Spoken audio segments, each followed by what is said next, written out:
Do you know democracy was long in Africa before Europe? After Europe came and reintroduced their own version of democracy, we started having dictators and long-serving leaders that remain in power till today, and actually doing nothing for the people, only their pocket and their family. Let me take you back.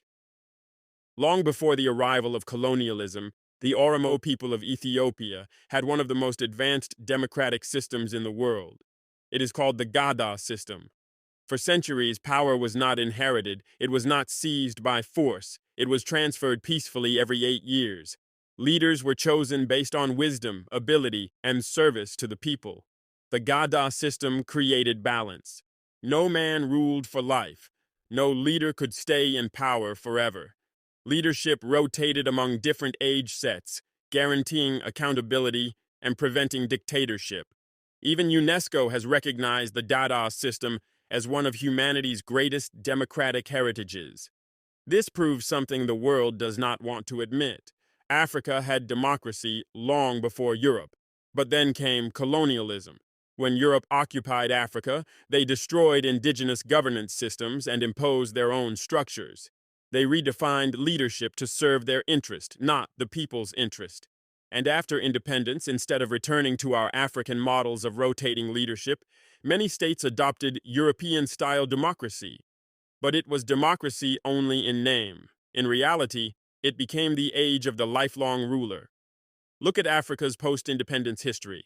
In Togo, General Gnassingbé Eyadema seized power in 1967 and remained president until his death in 2005.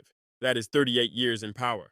In the former Zaire, now the Democratic Republic of Congo, Mobutu Sese Seko came to power in 1965 after a coup, and he ruled until 1997. That is 32 years of one-man rule.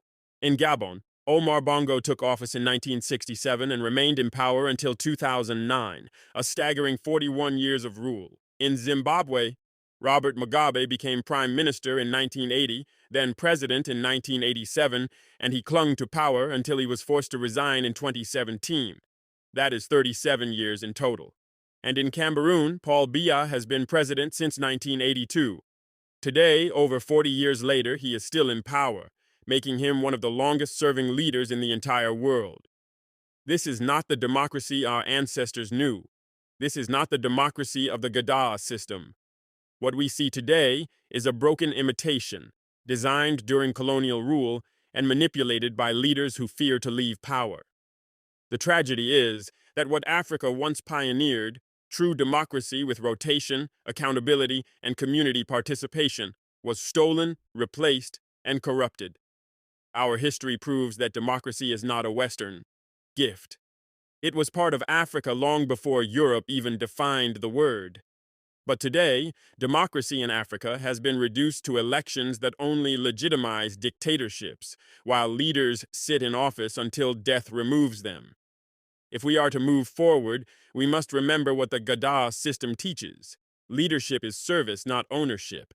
No one should rule forever. No one should cling to power until the grave.